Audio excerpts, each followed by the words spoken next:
Good Tuesday afternoon. Thanks for joining us on KARE 11 News Now. I'm Janice Shortle.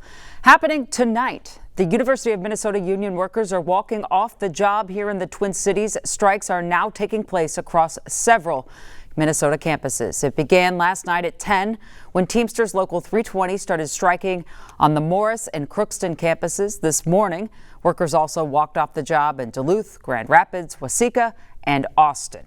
This comes after 82% of the Teamsters union voted against the U's last contract offer, which expired last week. The unions are demanding a 3.5% wage increase, a number they say is comparable to what other campus unions have gotten. We don't want to strike. We want a contract that we can accept, and it's really up to the university to provide us with something that we can be proud of and that acknowledges our work here. Teamsters represent 1,400 maintenance, food service, and janitorial staff, and strike is disrupting certain services already. That includes retail dining, campus mail, and emergency maintenance repairs. The university said it is prepared to continue vital services. Well, new video this afternoon shows the moment a bus full of kids was involved in a crash on 35W. This happened near Mounds View at around 7:50 this morning. The State Patrol says a white sedan was trying to slow down for traffic, but it ran into a black SUV. After hitting the SUV, the car ended up in front of the bus and the bus hit it. Investigators say 27 students were on that bus, all of them appearing to be okay. The bus driver and the driver of the white sedan were taken to the hospital. They are also expected to be all right. The highway was blocked for about an hour while all of the mess got cleaned up, and the crash is currently under investigation. We are learning today that House lawmakers have elected Zach Stevenson to be the new DFL caucus leader. He replaces the late Speaker Emerita Melissa Hortman. She was shot in a political assassination in June.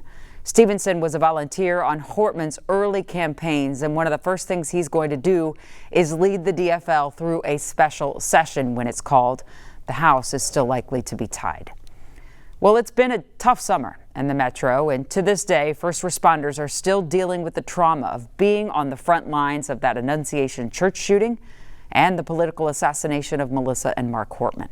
Raya Katene has a closer look at the toll it's taken on their mental health and how they're dealing with it.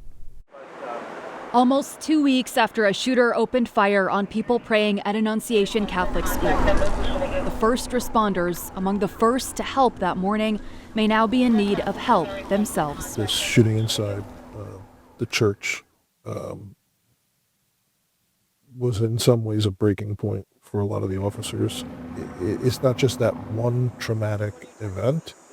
In some cases, it is just the latest traumatic event in a series of traumatic events that they have seen firsthand. Minneapolis Police Chief Brian O'Hara says it's too soon to know the exact impacts of responding to such violence. It's too soon to tell, he says, if it will lead to some officers leaving the profession. I think that remains to be seen, but that's definitely a possibility for some. The chief says Minneapolis Police has one psychiatrist, 2 sergeants, and a peer support group made up of 21 officers and staff members dedicated to mental health and well-being. We had dozens of officers that took some time off from work, whether it's just simply a day, in some cases several days.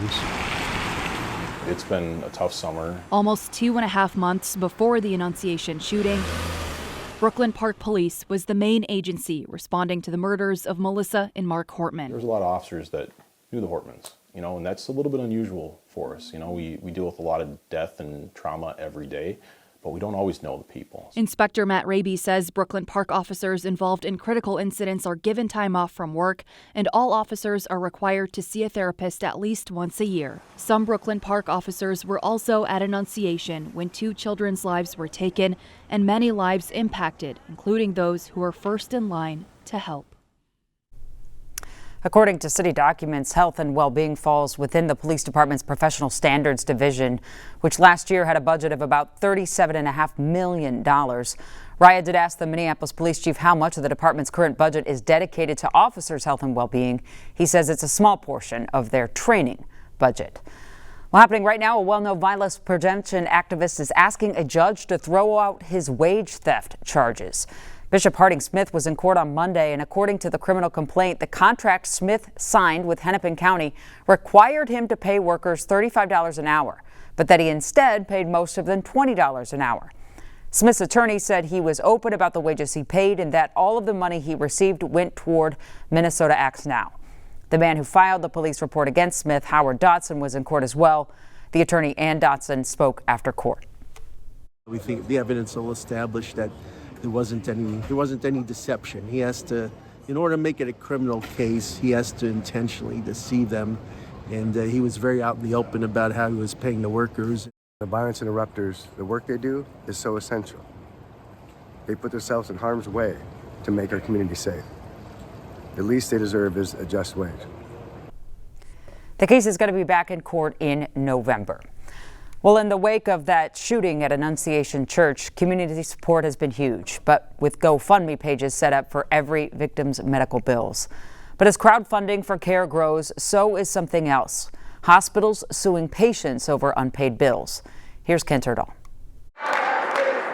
Even as concerns about medical debt filled the Minnesota Capitol in 2024, medical debt lawsuits were increasingly filling our legal system. And it makes up a significant part of court dockets across the country. Lester Bird with the Pew Charitable Trust and David McClendon with January Advisors collaborated on a new report detailing a national surge in debt collection lawsuits, including a return to 2019 levels here in Minnesota. How does medical debt figure into that in our state? So medical debt makes up about 14% of all the consumer debt that we're tracking in Minnesota. In reality, they say it's likely even higher because that doesn't include lawsuits stemming from medical debt paid for with credit cards or debt that was sold or handed off to a debt collector. In fact, the only way to easily identify medical debt lawsuits is when a hospital system sues directly, and some do so more than others. The safety net hospitals like HCMC aren't filing these cases. McClendon says Fairview Health Services outpaced everyone in 2024. Right now, they are definitely the top filer. In a statement to KARE 11 today, Fairview said, "We exhaust every possible option to support patients," adding litigation is only pursued in rare circumstances, roughly 1% of our clinical bills, and never against patients who don't qualify, such as those with insufficient assets or clear inability to pay. But there appear to be plenty more patients on the margins. We see a really high default rate or a really high rate of people not engaging in these lawsuits in Minnesota. Bird says that's concerning because the median filing only involves about $1,500 in medical debt, and 75% of cases are for less than $2,500. These are for folks who are struggling to meet their deductible, not struggling to pay hundreds of thousands of dollars in medical debt. I've had to choose between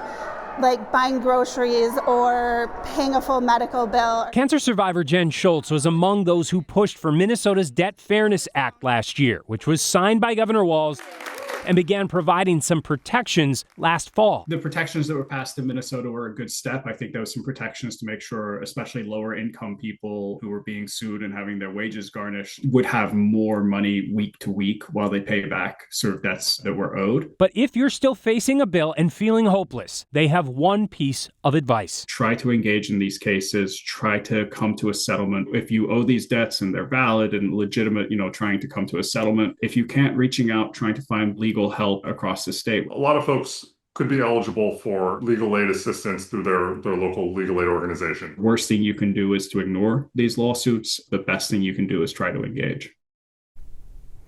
One key protection of the Minnesota Debt Fairness Act is that patients who win medical debt lawsuits can get their attorney fees reimbursed, but there's a catch to that. You heard Bird talk about it. Less than 4% of patients ever get a lawyer in these kinds of cases, and that's why he says that step about access to legal aid, making that call, is critical. Well, right now, confusion is growing over the new COVID vaccine as the FDA narrows guidelines at the federal level, and Governor Walz is has issued an executive order to protect your vaccine access. Danny Spiewak explains what that means and who pays for it. In past years, the COVID vaccine has been widely available for anyone 6 months and older.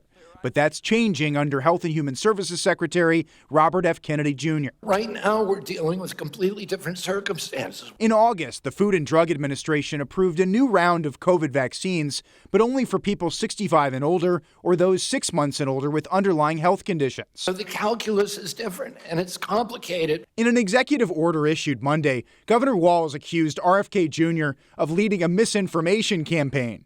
He directed state agencies to work to preserve access to the COVID vaccine and asked state epidemiologist Dr. Ruth Linfield to review guidelines and possibly issue guidance at the state level. The executive order is really supporting the good works that we've been doing at the Minnesota Department of Health. Jessica Hancock Allen oversees the Infectious Diseases Division at MDH. We're exploring if that would be necessary to expand the group of folks that are covered and that could get the COVID-19 vaccine. CVS and Walgreens tell us the COVID shots remain available at Minnesota locations for eligible groups. But unless you're a senior or have an underlying condition, you can't make an appointment without a prescription. It introduces more hoops. Dr. Peter Chin Hong is an infectious disease specialist at the University of California, San Francisco.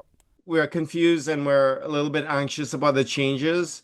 But I think one other way to think about it is the things that are not going to change. And those 65 and older will get the vaccine. A sign of the times in an announcement from the Star Tribune yesterday. It's closing its Minneapolis printing plant at the start of next year, and it's going to start printing the papers in Des Moines, Iowa. The Star Tribune says to make sure the paper still arrives on time, it moves its deadlines up, meaning some late-breaking stories might not make the print version. The paper says the move is part of its transformation into a digital-first company. This closure of the plant puts 125 employees out of a job. Stick with us on The Plus. More news and weather coming up after the break.